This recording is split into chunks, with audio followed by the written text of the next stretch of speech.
e não há quem possa livrar ou escapar alguém das minhas mãos. Agindo eu, quem impedirá? Assim diz o Senhor, o seu Redentor, o Santo de Israel: por causa de vocês enviarei inimigos contra a Babilônia, e a todos os babilônios farei embarcar como fugitivos dos navios de que se orgulhavam.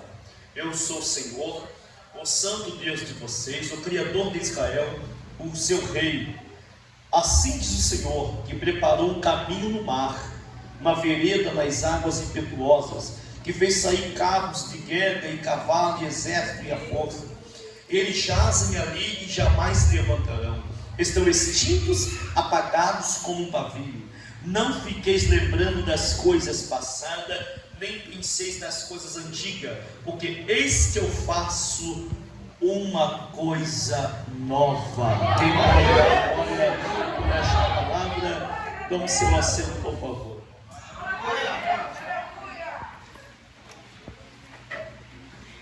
Queridos, livro do profeta Isaías, aos que debruçam a estudar a palavra e o conceito histórico do livro, ele se divide em duas partes. Isaías, no seu exercício profético, do capítulo 1 ao capítulo 39, todo o seu serviço profético é para a sua época, período literal histórico para a sua época.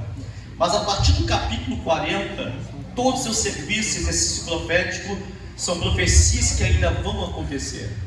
Uma dessas profecias está escrita aqui.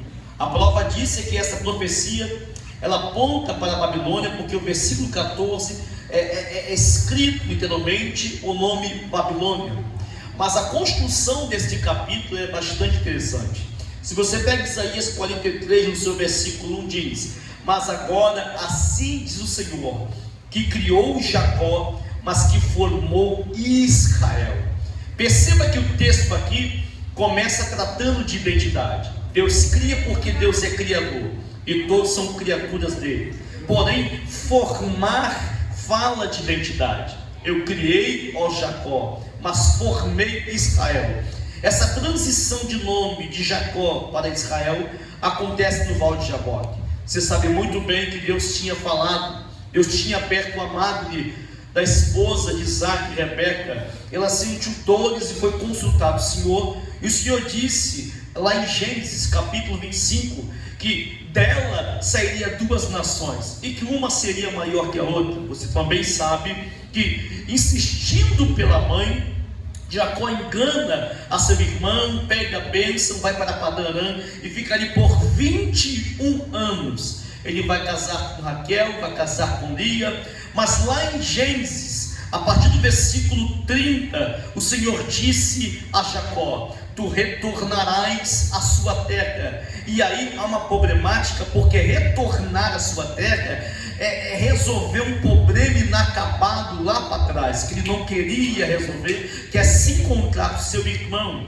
Então Deus vai dizer: tu vai ter que voltar, tu vai ter que se reencontrar na terra. Então voltar para esta terra é lidar com um problema que não foi resolvido. Então naquele momento, no capítulo 32, quando ele vai chegar, há uma comitiva de anjos, eles vão chamar de Manaim, porque é um caminho de retratação. Quando vai chegar em Gênesis 32, ele vai pegar um homem e vai dizer assim: olha, vai até meu irmão e leva um presente para ele. Talvez através do presente eu venha aplacar a sua ira. Opa, ele quer ganhar o perdão através do presente. E você sabe que perdão não se ganha com presente, se ganha com caráter. Então ele está simplesmente querendo ganhar o perdão de forma errada. E aí, para surpresa, o mensageiro vai até lá, e quando encontra Esaú, ele encontra 400 homens, e com Jacó tinha 70. Então alguma coisa está errada, porque você sabe que prosperidade é bênção, posteridade é uma linguagem para o Antigo Testamento da aprovação de Deus de um líder de uma comunidade. Exemplo, quando eu digo posteridade, é um apontamento que a única forma de você ver Deus abençoando um líder no Antigo Testamento é quando na tenda dele, na casa dele, nascem muitos homens. É por isso que Abraão vai encher a boca e vai dizer: nascidos da minha casa eu envio 318. Então há um problema, porque ele enganamente pega uma identidade que não é dele para roubar a bênção do seu irmão, e parece que o seu irmão tem mais que ele, porque ele tem 70 homens e seu irmão tem 400. Aquilo assusta tanto ele, porque pela ordem de ser abençoado, Jacó deveria ter mais.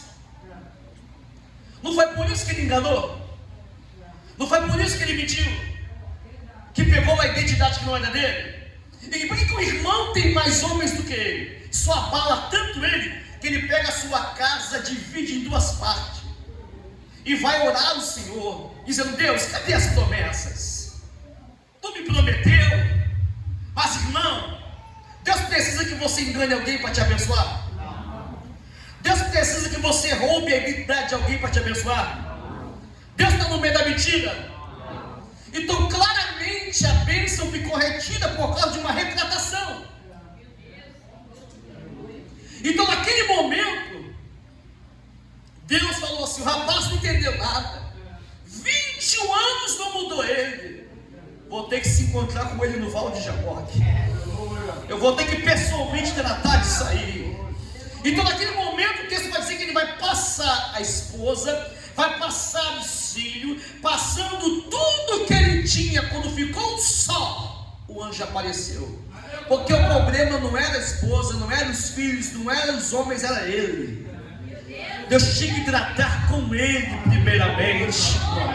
E quando Deus aparece ali, quando o anjo aparece, a Bíblia vai dizer que ele vai lutar com o Senhor. Essa palavra lutar na raiz hebraica vem da raiz avek, e avek é uma polissemia de três variantes. Uma das possibilidades de avek é abraçar-se. Então tu percebe pela raiz da palavra que a luta foi agarrada. Também avek dá uma proposta composta de avek, que é levantou-se por ele. Então você já entendeu que na palavra lutar, ele brigou, ele lutou, agarrado com o anjo, rolou no chão e levantou-se poeira. A avek também vem da raiz avucar, que é marcado com fogo. Ou seja, na palavra luta você já tem todo o cenário que aconteceu quando Jacó vai lutar com o anjo. Ele vai lutar abraçando rola de um lado para o outro, e para ele soltar, Deus tem que marcar ele. Então Deus marca ele com fogo, e Deus marca aqui no quadril, pegando o nervo ciático até a ponta do calcanhar. Olha para cá para você entender isso aqui, irmão. Deus vai marcar, Deus vai simplesmente trabalhar na identidade dele. O que Deus está dizendo hoje aqui? Toda a pessoa que quer abraçar com Deus não volta para casa da mesma forma. Quem abraça Deus sai marcado por ele. É por isso que o apóstolo Paulo diz: que ninguém me incomode, que ninguém me inquiete, porque eu trago sobre mim as marcas de Cristo, irmão. Então quando ele abraça, eu sinto a presença. Quando eu falo isso, ele é marcado aonde? Você lê daqui, ele é marcado a ponto do calcanhar dele. Recebeu uma dor que ele vai andando e volta mancando. Então Deus toca no nervo ciático, que vai do quadril até a ponta do calcanhar. E por que Deus quer que ele sinta dor no calcanhar? Porque foi assim que ele nasceu, e a cofe é aquele que segura. Ele não nasceu segurando o calcanhar do irmão dele. Então Deus fez ele sentir uma dor no calcanhar, para ele perceber a dor que ele promoveu no irmão dele. Então naquele momento Deus vai dizer: qual é o teu nome? E Deus é terrível, porque da outra vez que o pai da terra perguntou o nome dele, ele enganou: meu nome é Esaú. Mas como vai mentir para o pai de cima? Ele pergunta: tu mentiu para o pai de baixo, mente para mim agora, qual é o teu nome? Ele vai dizer: o meu nome é Jacó. Ah, falou a verdade? Se falou a verdade, tem minha atenção. A partir de hoje não chamarás mais Jacó. E criou Jacó e formou Israel. A partir de hoje tu serás chamado Israel, príncipe de Deus. Aleluia. É por isso que aqui, irmão, em Isaías 43 verso 1, Isaías começa falando de identidade. Olha, eu criei Jacó, mas foi no Val de Jaboque que eu mexi na identidade. Eu formei Israel. Criatura é uma coisa, identidade é outra. Deus se revela na identidade identidade que Ele te deu. É por isso que a consequência de receber a identidade de Deus está no verso 2 de Isaías 43. Em Isaías 43 eu recebo identidade. Se eu preservo essa identidade, eu tenho que ser Israel, não posso voltar a ser Jacó. Se eu preservo a identidade de Israel, acontece o verso 2 de Isaías 43. Se eu preservar a identidade, quando passarem pelas águas, eu estarei com você. Quando passarem pelos rios, não te submergirão. E quando passar pelo fogo, não te queimará. Sabe o que Deus está dizendo? Se você voltar, a velha pessoa não tem garantia de livramento nenhum. Mas se você continuar na identidade que eu te dei, não tem diabo grande nem diabo pequeno. Não tem ninguém para te atrapalhar. Eu estou contigo. 1000 cairão ao teu lado, 10.000 à tua direita. Alguém levantou a mão para dar glória. E tu não serás atingido. Quem pode adorar ao Senhor? O que Deus está dizendo para nós? Deus está dizendo que quando você se encontra com Deus e abraça com Ele, marca você, selo da redenção. E nesse selo de identidade, haverá uma luta muito grande entre a identidade que Deus quer e a identidade antiga. Jacó e Israel. Jacó e Israel. O que Deus está falando? Que tudo que acontece contigo nessa vida é para você deixar de ser Israel e voltar a ser. E aí você perde a blindagem do verso 2. Se você voltar às práticas antigas, a velha pessoa, você perde toda a blindagem do verso 2. Aí o fogo queima, aí a água mata. Mas parece que na Bíblia diz que tem 3 jovens doidos pentecostal, que quando alguém mandou levantar uma estátua e disse, vai tocar o som, e não é todo o som que a gente dá glória.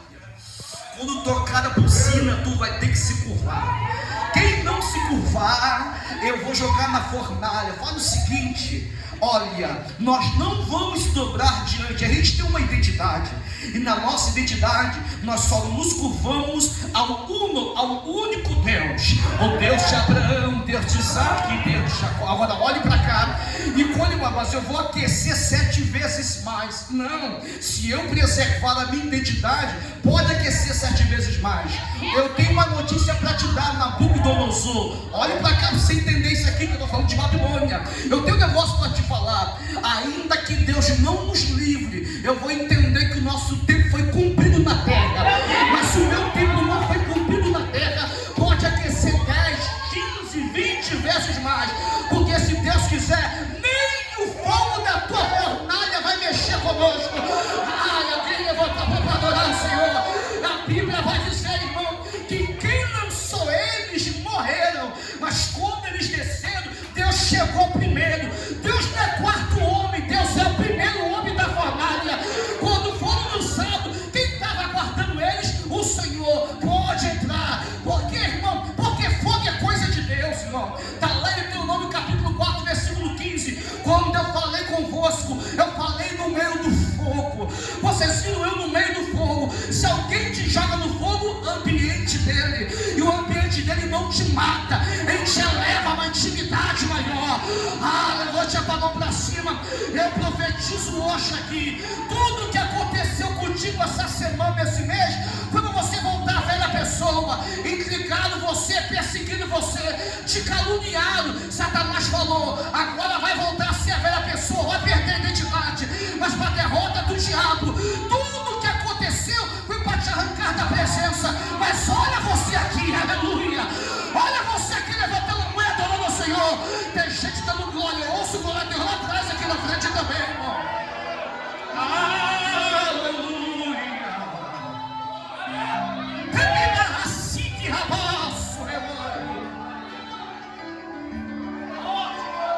O que Deus está dizendo aqui, meu irmão, no texto bíblico? Olha a construção desse capítulo.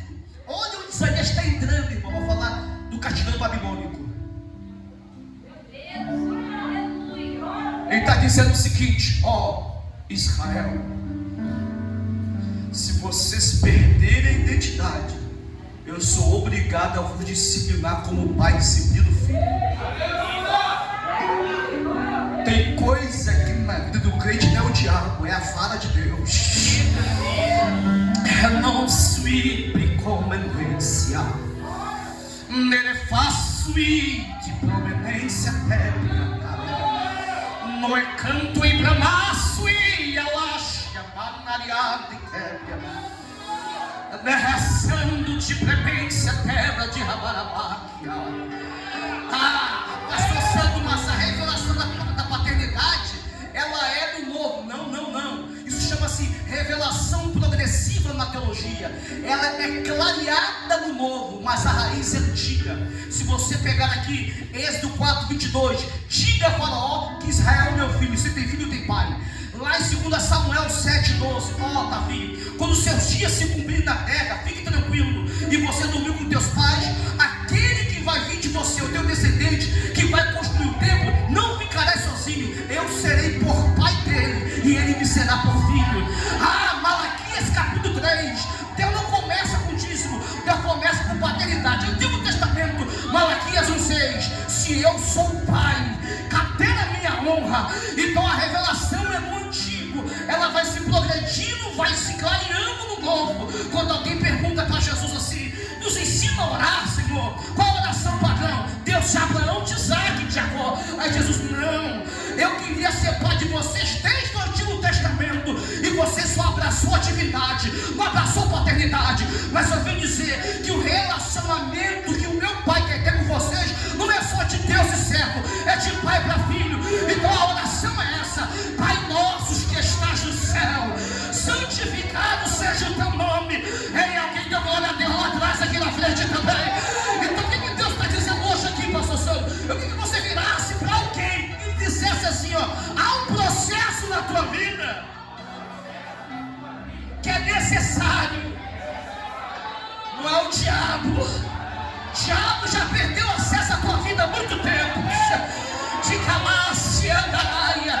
O que está acontecendo é uma disciplina para algo novo que vai chegar na tua mão. Há um projeto de excelência que vai chegar. E por causa desse projeto, tu tem que crescer no aprendizado com teu pai. Alguém recebe isso? Então fecha a tua boca aí, aleluia. Dá para ele o melhor prato de glórias ao Senhor. Eu vou te provar comigo.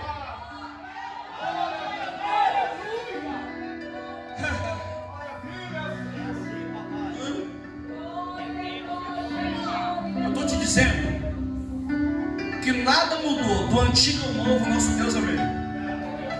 Se você pegar Hebreus capítulo 12, é a maior carta de paternidade.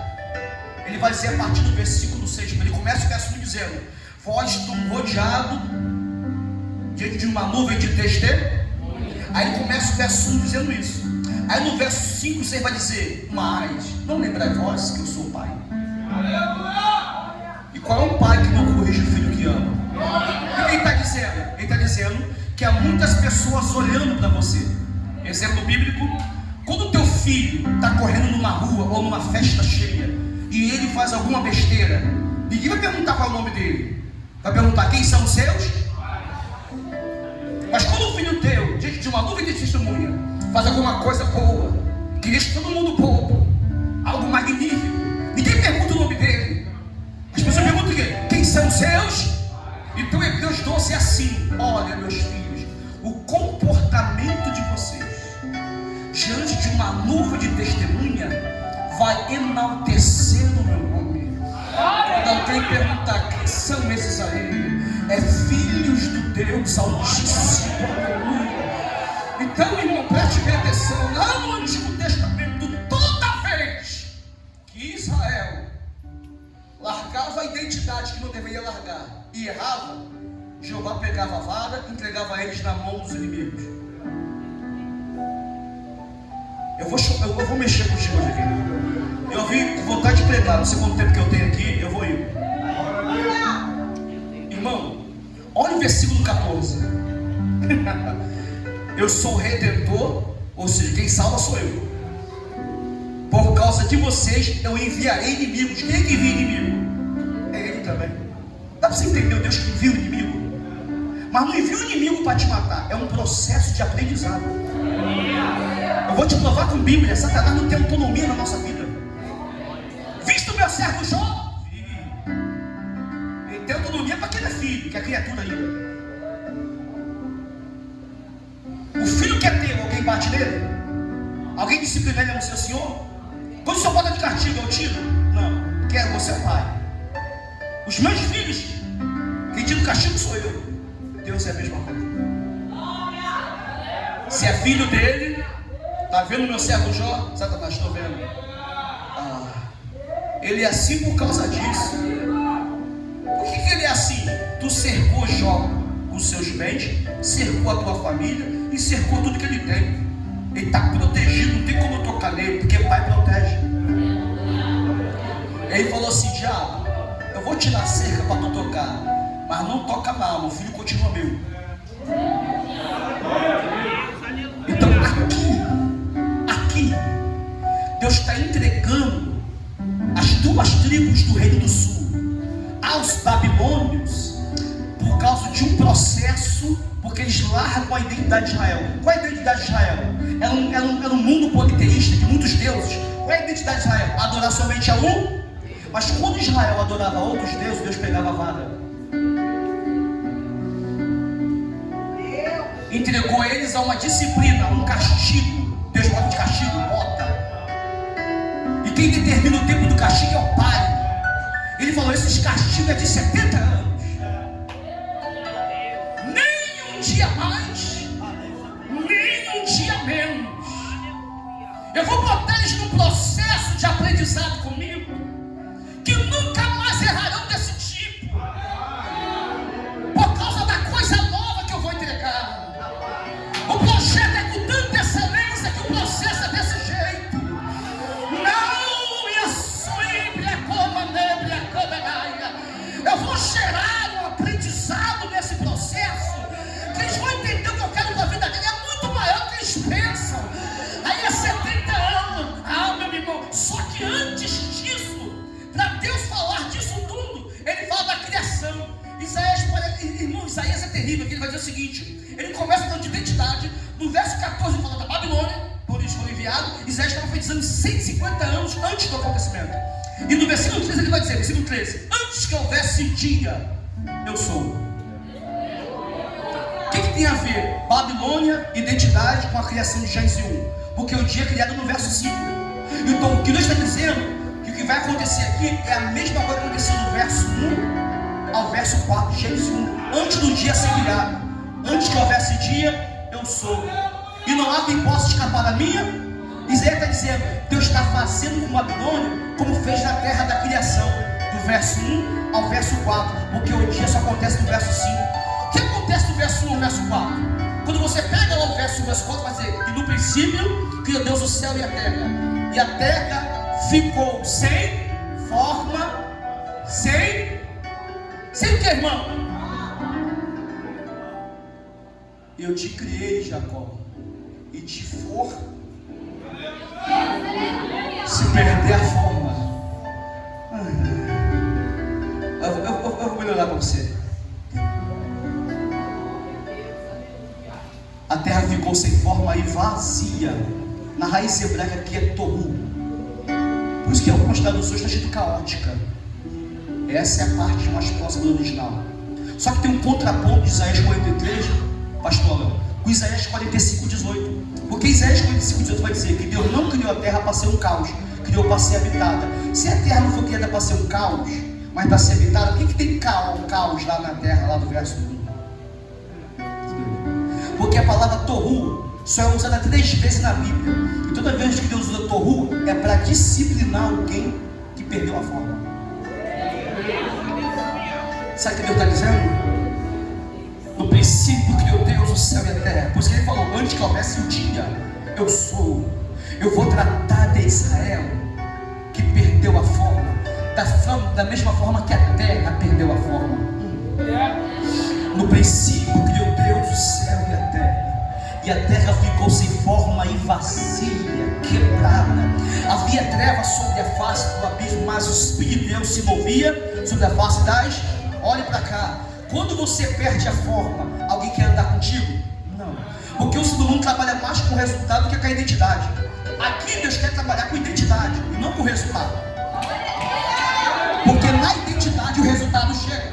Mas as pessoas são o contrário, elas trabalham com o resultado, não importa a identidade. Então Deus trabalha no inverso.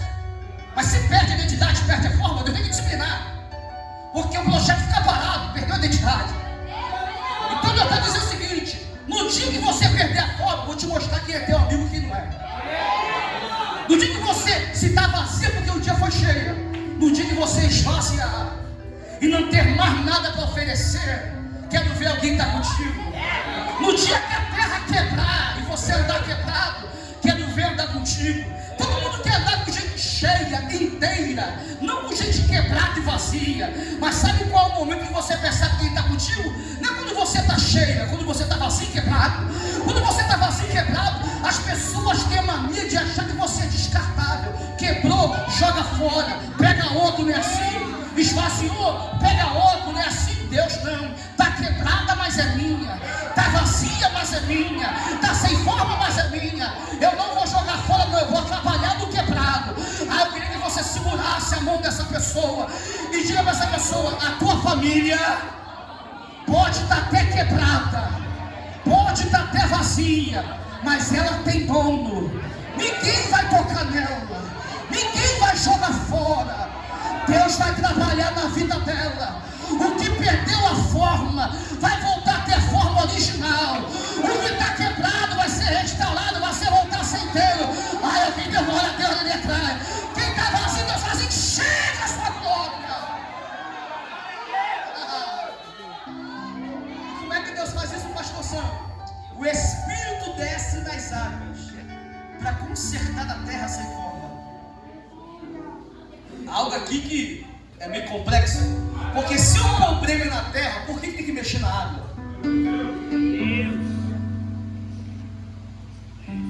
Porque não direto na terra, mas porque para consertar a terra, o Espírito de Deus não desce na terra, mas ele desce na água. Um aluno meu me perguntou uma coisa interessante. Eu estava dando aula, aí no outro dia um irmão ligou para mim e falou assim: professor, Deus pode dizer que Deus criou o céu e a terra, mas não diz que Deus criou a água. Eu falei: exatamente. Por quê?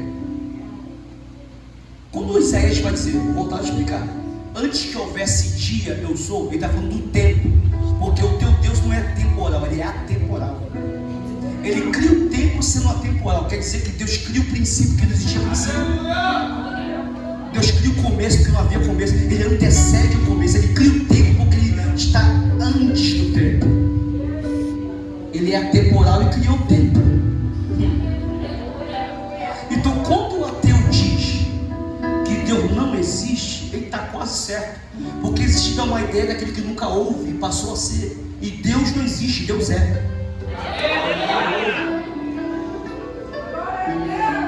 Antes que houvesse dia, eu sou. Eu sou Deus antes do tempo ser criado, antes de você existir. O salmista disse que eu nem existia e o Senhor já tinha escrito um livro sobre a minha vida. Já está escrito, irmão. Deus já determinou tudo na tua história e na tua vida. Então, nesse momento aqui que ele vai falar isso aqui, eu expliquei para ele assim: rapaz, a água é criada no seu efeito atemporal e não no tempo. Por quê? Porque a água, Deus se utiliza como um fator gerador. Deus sempre para gerar envolve água. Quer ver? O Espírito desce aonde, pastor? Nas águas, para consertar a terra. O batismo tem que ter o quê? Água. Morre velha e nasce nova criatura. Qual é o sinal que a mulher tem quando vai nascer a criança? A bolsa. Então a água é uma fonte geradora. Então a água antecede o princípio que Deus vai sustentar ela para gerar. Mas por que Deus vai descer na água para consertar a terra? É simples. Porque você tem a mesma composição do planeta Terra. Você é 70% água no corpo, como a terra é 70% água. Você é 30% terra, com o planeta 30% terra. O que é isso? Terra é a expressão de fora, água é a expressão de dentro. Quando você machuca, sai sangue e água, porque a água é a expressão de dentro, terra é a expressão de fora. E a terra, que é a expressão de fora, pode ser disfarçada com um sorriso, não por felicidade, mas por educação. A terra lá de fora, ela pode estar quebrada. Bota uma roupa nova, faz uma maquiagem, ninguém vai saber, mas Deus sabe que está quebrado. Então Deus não atua por fora, Deus atua por dentro. Eu mexo por dentro e conserto aqui fora. Então Deus vai mexer na água, porque a terra não sofre processo de metamorfose, mas a água sim, ela vai do estado líquido para sólido e gasoso. Está entendendo? Vou te explicar. Você pode, irmão, demonstrar uma coisa que não é para todo mundo. Você pode entrar aqui da parte do Senhor e sorrir como por educação, mas não por felicidade. Você pode passar uma maquiagem, botar uma roupa nova e achar que está tudo bem, mas Deus sabe aonde está quebrado. Deus sabe aonde tem que mexer. E sabe qual a parte mais bonita aqui? É que Deus não jogou no ventilador. Ele vai mexer dentro de você, para pegar tudo aquilo que machucou a tua alma, que quebrou,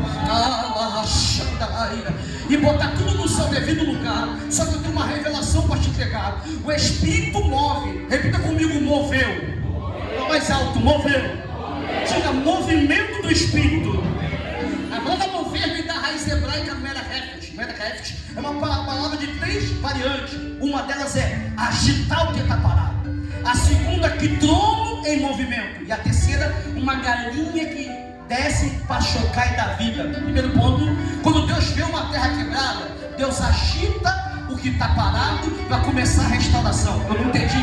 Deus está dizendo que quando você está querendo glória, Deus está pegando a tua área que está parada na tua vida e está dando um agito hoje aqui neste lugar. Eu vou repetir porque alguém adorou o Senhor ali atrás. Não importa a área, o Espírito de Deus desceu hoje aqui nesta igreja e mandou dizer para você: o que tiver parado na tua vida, eu estou agitando agora. A partir desta minha vigília vai ser agitado. Eu estou agitando a área espiritual. Quem quer recebe da glória. Eu estou agitando a área material. Quem quer recebe da glória. Eu estou agitando a área familiar. Quem recebe da glória. Eu estou agitando a área financeira. Quem recebe a glória do Senhor. Não importa a área, Deus está movendo hoje neste lugar. A segunda palavra da raiz mover, meraheft, agitar, e trono. E o que é trono, irmão? Trono é uma ideia de governo. Sabe o que ele está dizendo? Trono é governo. Quer dizer que no movimento de Deus, ele tanto agita quanto governa. Sabe o que Deus está dizendo? Quando todo mundo achou que já era, eu estava governando sobre o caótico.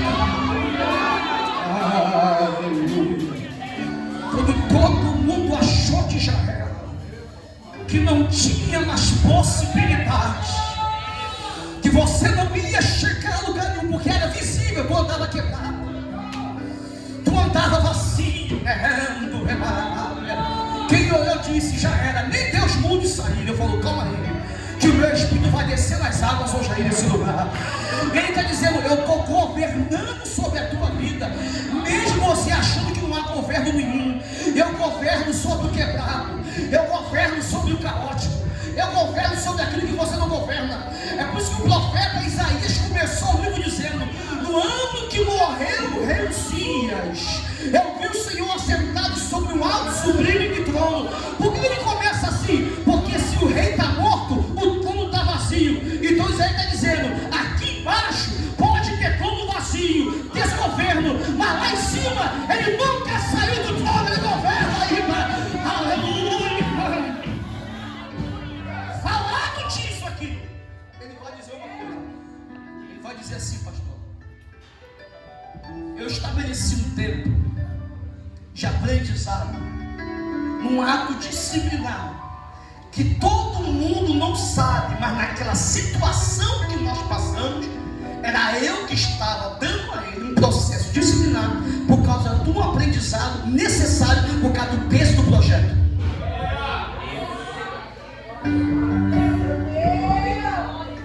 Eu vou falar isso aqui. Glória a Deus. A excelência do projeto é tão grande que requer um tipo de aprendizado que, se a gente não tem, a gente não consegue administrar a coisa nova que vai chegar. Deus está dizendo o seguinte: quando você estiver pronto, eu acabo com o processo. E o projeto que você está guardando há muito tempo de mim vai chegar na tua mão. Você prova, pastor Sandro? Eu provo. A Bíblia diz em Gálatas capítulo 4, versículo 1: o herdeiro, se tem pai, tem filho, e filho recebe herança do pai. Nós somos co-herdeiros de Cristo. Então é o seguinte, Gálatas 4:1: o herdeiro que ainda é menino não é diferente de um escravo, mesmo já sendo dono de tudo. Mas se você é dono, por que não chega na tua mão? Porque a mente é de menino. Se a herança vai para a mente de menino, você perde.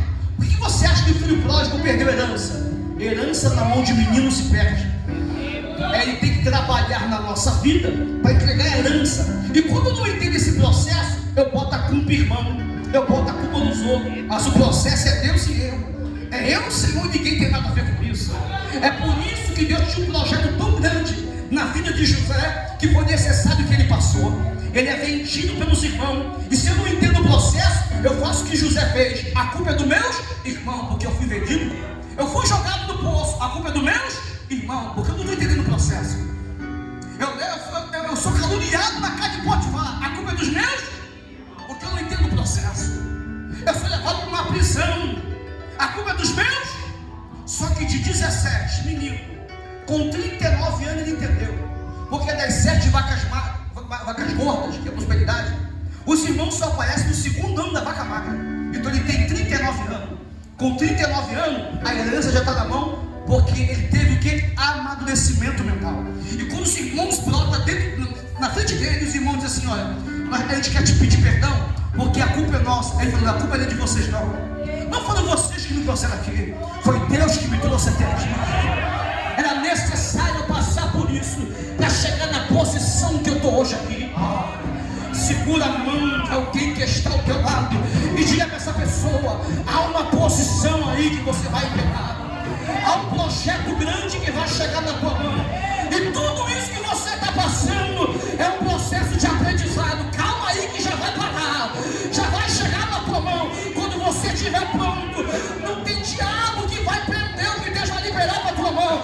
Alguém recebe essa palavra? Levante a mão desse irmão para cima e dá um prato de glórias ao Senhor neste lugar.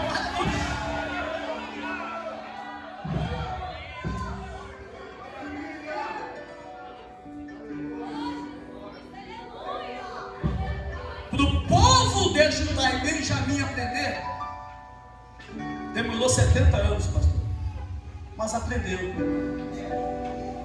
E quando aprende, Deus faz o quê? Deus tira do castigo.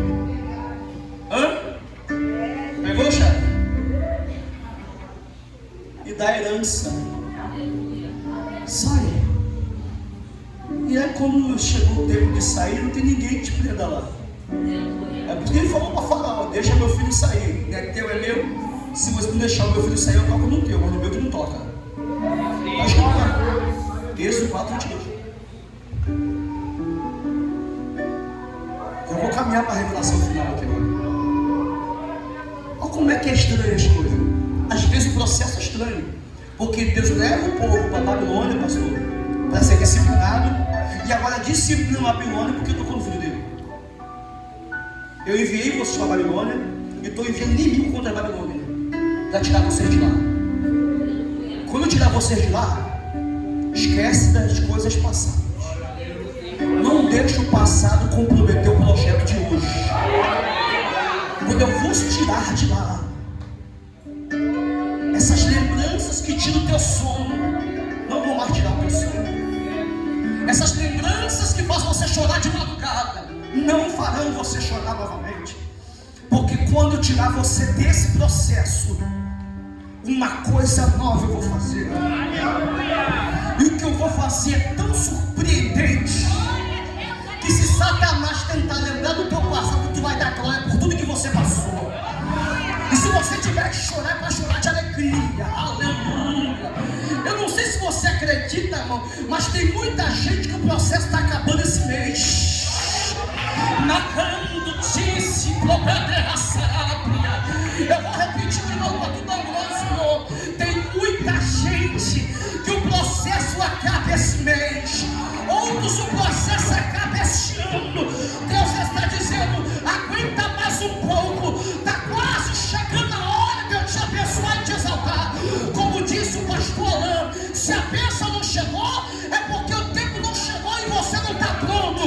Mas quando